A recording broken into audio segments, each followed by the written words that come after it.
ക്ഷേത്രങ്ങളുമായി ബന്ധപ്പെട്ട് മിക്ക സ്ഥലങ്ങളിലും നാഗദൈവങ്ങളെ ആരാധിച്ചു വരുന്നു. കൂടാതെ നാഗങ്ങളെ പ്രധാന മൂർത്തിയായി ആരാധിച്ചു വരുന്ന ക്ഷേത്രങ്ങളും കേരളത്തിലുണ്ട്. ഇവയ്ക്കും പുറമെ കുടുംബങ്ങളുമായി ബന്ധപ്പെട്ട ചെറുകാവുകളും നമുക്ക് കാണാം. താന്ത്രിക ആചാരങ്ങളിൽ ഇത് രണ്ടാണ്. അനന്തൻ നാഗവും വാസുകി സർപ്പവുമാണ്. അതായത് നാഗം എന്നത് വൈഷ്ണവ സങ്കല്പവും സർപ്പം എന്നത് ശൈവ സങ്കല്പവുമാണ്. ഇനി ഇന്നത്തെ ദീപാരാധന കാഴ്ചയ്ക്കായി ക്ഷേത്രാങ്കണത്തിലേക്ക് പോകാം.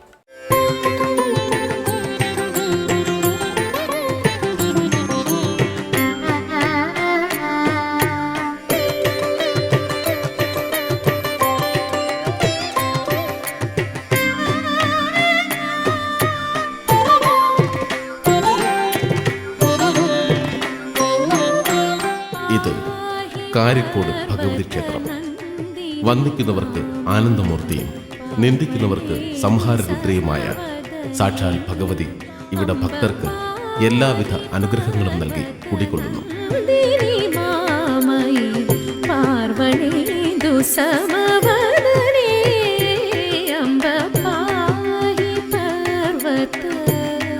ഭാരതീയ ദേവതാ സങ്കല്പങ്ങളിൽ ഒരു സുപ്രധാന സ്ഥാനമാണ് ഭദ്രകാളിക്കുള്ളത്. ദാരിക വധത്തിനായി ശിവന്റെ തൃക്കണ്ണിൽ നിന്നും ജനിച്ചവൾ, ദക്ഷന്റെ യാഗാഗ്നിയിൽ സതി ദേഹത്യാഗം ചെയ്തതിൽ ക്രുദ്ധനായി തീർന്ന പരമശിവൻ ദക്ഷനോടുള്ള പ്രതികാരത്തിനായി തന്റെ ജഡ നിലത്തടിച്ച് സൃഷ്ടിച്ചവൾ എന്നൊക്കെയാണ് ഭദ്രകാളിയുടെ ജനനത്തെപ്പറ്റി പൊതുവായി വിശ്വസിക്കപ്പെട്ടു വരുന്നത്.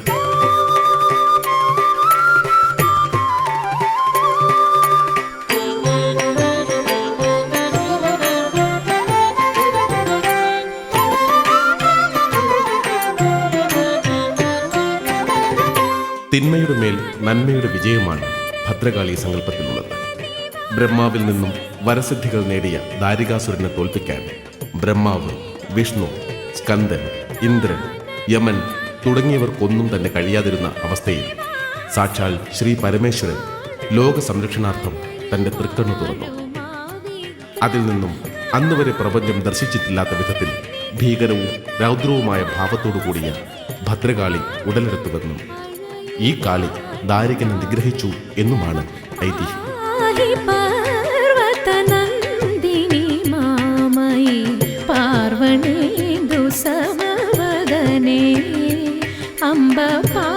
ഇടുക്കി ജില്ലയിലെ തൊടുപുഴ താലൂക്കിലാണ് കാരിക്കോട് ഭഗവതി ക്ഷേത്രം സ്ഥിതി ചെയ്യുന്നത്. ഏതാണ്ട് 1200 വർഷത്തെ പഴക്കം കൽപ്പിക്കപ്പെടുന്ന ഈ ക്ഷേത്രം വടക്കുംകൂർ രാജാവ് പണികഴിപ്പിച്ചതാണ് എന്നാണ് വിശ്വാസം.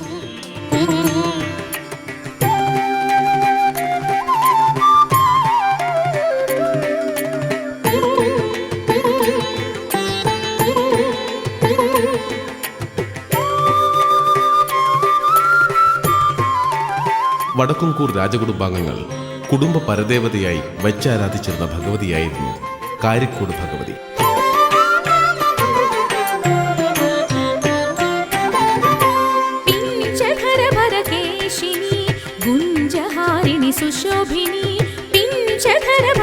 മുൻപ് ഈ ക്ഷേത്രം ഒരു ശിവക്ഷേത്രമായിരുന്നു എന്നതിന് തെളിവത്രേ ക്ഷേത്രത്തിന്റെ മുൻഭാഗത്തായി പ്രതിഷ്ഠിക്കപ്പെട്ടിരിക്കുന്ന 2 നന്ദി പ്രതിഷ്ഠകൾ.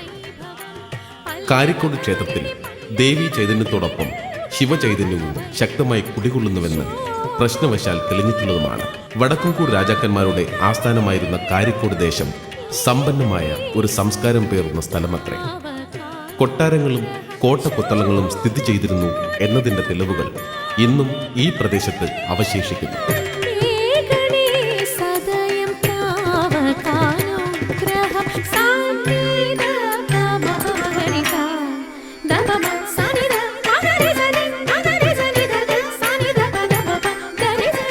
രാജധാനിയും കോട്ടയും നാമാവശേഷമായെങ്കിലും ഭക്തജനങ്ങൾ കാവിലെത്തി ഇപ്പോഴും ആരാധന നടത്തിവരുന്നു.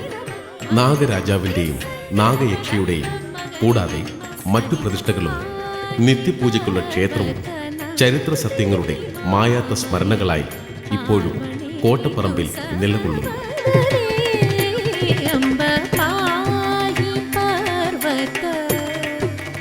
1752 വടക്കുംകൂർ രാജാവ് സ്ഥാനഭ്രഷ്ടനായതോടുകൂടി തിരുവിതാംകൂർ മഹാരാജാവിന്റെ കാലം വരെ ഈ ക്ഷേത്രം രാജഭരണത്തിന് കീഴിൽ സംരക്ഷിക്കപ്പെടുകയും അതിനുശേഷം ദേവസ്വം ബോർഡ് ഏറ്റെടുക്കുകയും ചെയ്തു. തൊടുപുഴ ശ്രീകൃഷ്ണസ്വാമി ക്ഷേത്രത്തിലെ 8ാം ഉത്സവ നാളിൽ രാജപ്രതിനിധിയുടെ അകമ്പടിയോടെ ശ്രീകൃഷ്ണ ഭഗവാനെ കോട്ടയ്ക്കകത്ത് ക്ഷേത്രത്തിലേക്ക് എഴുന്നള്ളിച്ചു കൊണ്ടുപോയി. കീഴ്മലൈ നാട് രാജാവ് നിറപറയും കാണിക്കയും അർപ്പിച്ച് ആദരവോടെ എതിരേൽക്കുന്നത് പതിവായിരുന്നു. ദീപാരാധനയ്ക്ക് മുൻപ് കോട്ടയ്ക്കകത്തെത്തുന്ന ശ്രീകൃഷ്ണ ഭഗവാനെ ഇറക്കി പൂജയും കഴിഞ്ഞ് ഭദ്രകാളി ക്ഷേത്രത്തിൽ അത്താഴ പൂജയും കഴിഞ്ഞ് തിരിച്ചയക്കാറുണ്ട്. ഈ എതിരേൽപ്പും എഴുന്നള്ളിപ്പും കീഴ്മലൈ രാജാവിൽ നിന്നും വടക്കൻകൂർ രാജാവും തുടർന്ന് തിരുവിതാംകൂർ സർക്കാരും ഇന്ന് തിരുവിതാംകൂർ ദേവസ്വം ബോർഡും മുറപ്രകാരം ആചരിച്ചു വരുന്നു.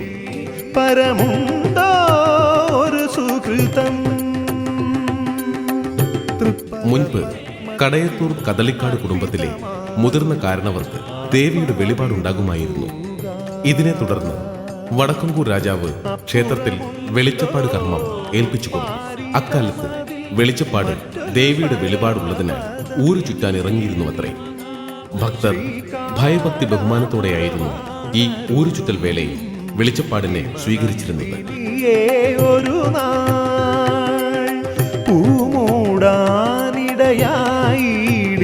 അങ്ങനെയിരിക്കെ ഒരിക്കൽ പേട്ട റോഡിലൂടെ വെളിച്ചപ്പാട് വരുമ്പോൾ അവിശ്വാസികളായ ഏതാനും പേർ വാളുമായി കൊയ്യാനിറങ്ങിയതാണോ എന്ന് ചോദിച്ച് അധിക്ഷേപിച്ചുവെന്നും അതിന് വെളിച്ചപ്പാട് വിതയ്ക്കാനാണ് എന്ന് മറുപടി പറയുകയും ചെയ്തു എന്നാണ് പറഞ്ഞു വരുന്നത്.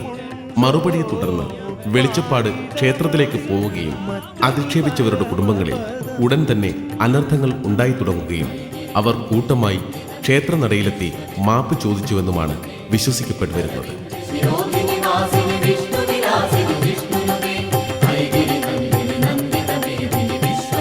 പടിഞ്ഞാറോട്ട് ദർശനമായാണ് കാരിക്കോട് ഭഗവതി കുടികൊള്ളുന്നത്. കൊടുങ്ങല്ലൂരമ്മയുടെ അതേ ഭാവമാണ് ഇവിടുത്തെ ഭദ്രകാളിക്ക് എന്നാണ് സങ്കല്പം. അതീവ രൗദ്രഭാവത്തിലുള്ള കാരിക്കോടമ്മ ഭക്തർക്ക് ആശ്രിത വത്സലയാണ്.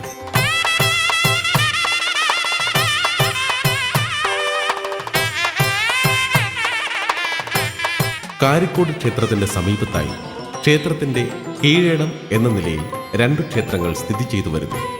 ക്ഷേത്രത്തിന്റെ പടിഞ്ഞാറ് ഭാഗത്തായി കുടികൊള്ളുന്ന ഈ ഗണപതി ക്ഷേത്രമാണ് ഇതിൽ പ്രധാനം.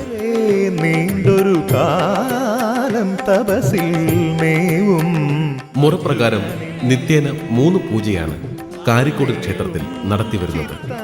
ഇരിങ്ങാലക്കുട കാവനാട്ടില്ലത്തിനാണ് ക്ഷേത്രത്തിലെ താന്ത്രികാവകാശം. മുഖ്യ ദേവതയെ കൂടാതെ ഗണപതി, ദുർഗ, ശിവൻ, വിഷ്ണു എന്നിവർ ഉപദേവന്മാരായും കാരിക്കോട് ക്ഷേത്രത്തിൽ കുടികൊള്ളുന്നു.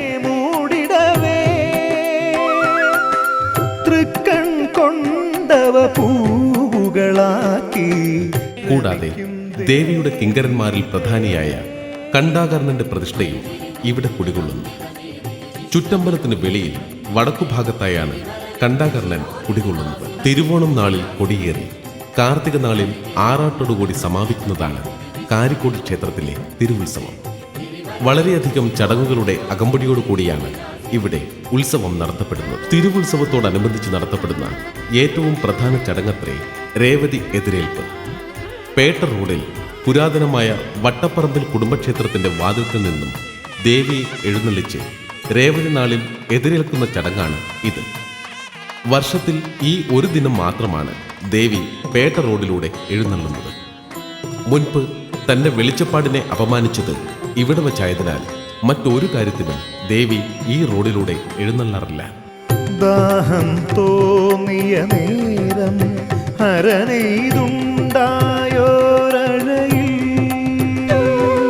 അശ്വതി നാളിലെ താലപ്പൊലി ഘോഷയാത്രയാണ് തിരുവുത്സവവുമായി ബന്ധപ്പെട്ട മറ്റൊരു ചടങ്ങ്. ആയിരക്കണക്കിന് സ്ത്രീജനങ്ങൾ കാരിക്കോട്ടമ്മയ്ക്ക് ധനധാന്യാദികളുമായി ക്ഷേത്രത്തിലേക്ക് എത്തുന്ന ദിനമാണ് അശ്വതി നാൾ. അശ്വതിയൂട്ട് എന്ന പേരിൽ ഈ ദിവസം ഇവിടെ അന്നദാനവും നടത്തിവരുന്നു. കുംഭമാസത്തിലെ ഭരണി നാളിൽ നടത്തിവരുന്ന ഗരുഡൻ തൂക്കം ക്ഷേത്രത്തിലെ ഒരു വിശേഷാൽ ചടങ്ങത്രേ. ഇടവെട്ടി, ചാലംകോട് എന്നീ കരകളിൽ നിന്നും തൂക്കച്ചാടിലാണ് ഗരുഡൻ തൂക്കം വരുന്നത്. കൂടാതെ വിവിധ ദേശങ്ങളിൽ നിന്നും ഒറ്റയ്ക്കുള്ള ഗരുഡൻ പർവ്വകളും ക്ഷേത്രത്തിൽ എത്തിച്ചേരുന്നു. കുംഭമാസത്തിലെ അശ്വതി നാളിൽ ഭഗവതിയെ തങ്ക അങ്കി ചാർത്തുന്ന ചടങ്ങ് നടന്നുവരുന്നു. വർഷത്തിൽ ഒരിക്കൽ മാത്രം നടത്തിവരുന്ന ഈ ചടങ്ങ് ദർശിക്കാൻ ധാരാളം ഭക്തജനങ്ങൾ ദേവിയുടെ തിരുനടയിലെത്തുന്നു.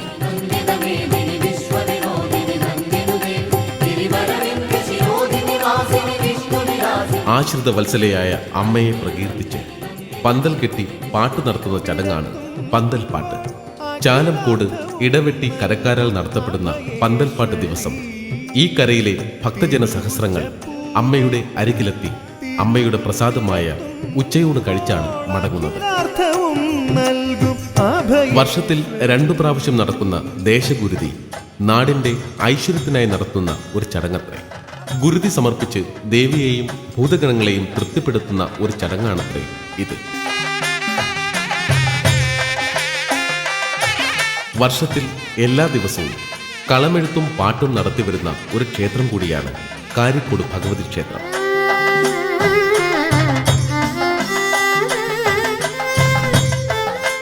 രാജഭരണകാലത്ത് ഈ ക്ഷേത്രത്തിലെ ഉത്സവത്തിന്റെ ഓരോ ദിനവും ഓരോ സർക്കാർ ഡിപ്പാർട്ട്മെന്റുകളാണ് നടത്തിവരുന്നത്. ഗവൺമെന്റ് ഓർഡർ പ്രകാരം കളക്ടർ ചുമതലപ്പെടുത്തുന്ന ഒരു ഉദ്യോഗസ്ഥൻ ക്ഷേത്രത്തിലെത്തി പണക്കിഴി സമർപ്പിക്കുന്ന ചടങ്ങ് 1970 വരെ നിലനിന്നിരുന്നു. ഉത്സവകാലത്തെ അശ്വതി നാളിൽ ആചാരപരമായി നടത്തിവരുന്ന ഒരു ചടങ്ങത്രേ അശ്വതി വിളക്ക്. ഇതിനുശേഷം ദേവിയെ ക്ഷേത്രത്തിന് 100 മീറ്റർ അകലെയായി സ്ഥിതി ചെയ്യുന്ന ഇളം കാവിലേക്ക് കൊണ്ടുപോകുന്നു. ഭരണി നാളിൽ ദേവി ഇവിടെയാണത്രേ കുടികൊള്ളുന്നത്. ഭരണി നാളിൽ എത്തുന്ന ഗരുഡൻ തൂക്കങ്ങൾ ചൂണ്ടകുത്തുക എന്ന ചടങ്ങ് ഇളം കാവിലാണ് നടത്തിവരുന്നത്.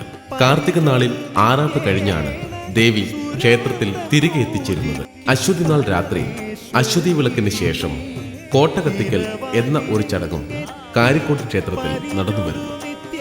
ഇല്ലിമുളകൾ കൊണ്ട് പ്രത്യേക രീതിയിൽ തയ്യാറാക്കിയ കോട്ടയിൽ വെടിമരുന്ന് നിറച്ച് കത്തിക്കുന്ന ഒരു ചടങ്ങാണ് കോട്ട കത്തിക്കൽ. തിരുവിതാംകൂറിന്റെ ആക്രമണത്തിൽ പരാജയപ്പെട്ട വടക്കുംകൂർ രാജാവ് തന്റെ കോട്ടയും മറ്റും തീയിട്ട് നശിപ്പിച്ചതിനു ശേഷം പലായനം ചെയ്തതിനെ അനുസ്മരിപ്പിക്കുന്ന ഒരു ചടങ്ങാണ് കോട്ട കത്തിക്കൽ.